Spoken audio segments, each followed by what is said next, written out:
So I'm going to walk you through in a bit more detail now where we are now.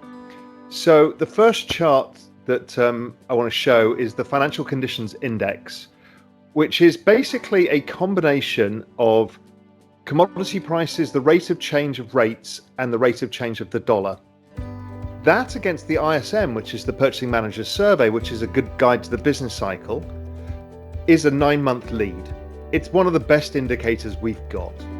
And what it shows is financial conditions tightened by the fastest rate in history. And that is leading us to expect that the economy is going to have a Wile E. Coyote moment where the ISM goes from 53 down to, let's say, 35. 35 is a severe, sharp recession. Now, that indicator is already bouncing as bond yields are starting to come off, and I'll come on to this a bit in a minute, and oil's come off a little bit. And it kind of suggests we're going to see a sharp recession. Now, last time I spoke about previous recessions and times that have looked similar. The one I've been following the most is 1973, 1974, where we had the Arab oil embargo. That was a supply shock, and what happened was the price of oil screamed higher, the economy collapsed, and the markets collapsed. Okay, that's starting to get interesting for us. Now, the issue here is inventories.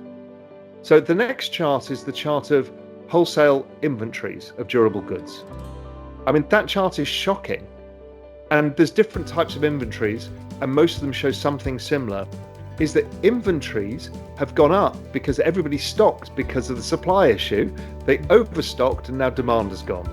Demand has gone because the financial conditions have tightened, and inflation has taken away discretionary spending.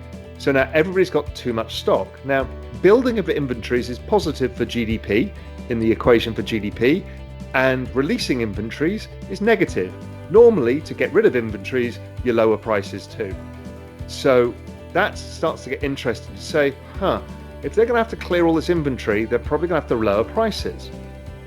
So that's the next big debate, inflation. The next part of this equation, I've laid out what I think is demand destruction, writ large, and it's already in the data.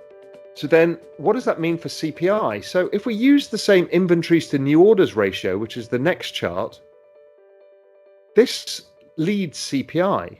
But it's also not unprecedented. Yes, the level is high, but if you peek on that chart back at 2008, what we had was inventory to sales got to zero and crossed it, but meanwhile, we had this peak in CPI still.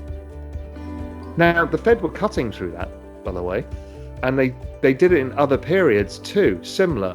But that period is telling us again, 6 months lead time, that CPI should fall dramatically. Now, if I go on to the next chart here, it's the chart of commodities. Remember when Peter Zeihan came on and shocked us all to say we're going through a world food shortage? Well, most of the food prices for Western economies have actually collapsed. So the commodity complex overall is down between 20 and 60%. So this is the all commodities year-on-year rate of change. Now, considering oil hasn't gone down a lot, it's only pricing in a ISM of about 54. The actual inflation from commodities has evaporated. So the ISM, the next chart, versus the NASDAQ. The year-on-year NASDAQ is pricing in the ISM at about 41, which is almost pricing in the full sharp 1970s recession. So it's already priced it in, or close to it. Maybe there's another leg lower.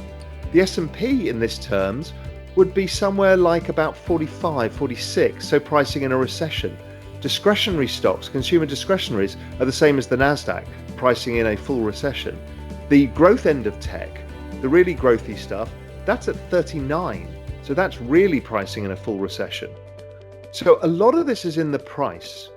Now, we hear a lot about people talking about, Jürgen Timmer has talked about this, is the next phase down of the markets is when the earnings goes down. Well, these charts kind of suggest that's already started happening in the price. And yes, maybe there's a final leg lower as they have to price in the even lower ISM that I think is to come over the next 9 months. Coming on to the next chart, which ties it all together, that's that financial conditions index again, with the ISM against it, and it's showing you where all of these asset prices are pricing right now. So US Treasuries is the most expensive versus where the economic cycle is, and the NASDAQ is the cheaper. Then up is the S&P 500, cyclicals versus defensives, large caps, small caps, high yield spreads. So it kind of tells you the NASDAQ is getting close to be fully priced, and the bond market's nowhere near fully priced, and a lot of other stuff's kind of in line. So what high yield spreads will probably move lower as the economy slows. And on to my final point before we dig into some of this, is this affects crypto too. And if I look at the global money supply year on year against the year-on-year rate of change of Bitcoin, you can see it's a dominant driving factor of the overall direction. It is not the only factor, but a dominant driving factor. Now, global money supply has been shrinking because everybody's been tightening. So that has reduced the price of Bitcoin. So that was the crypto winter was essentially in that chart.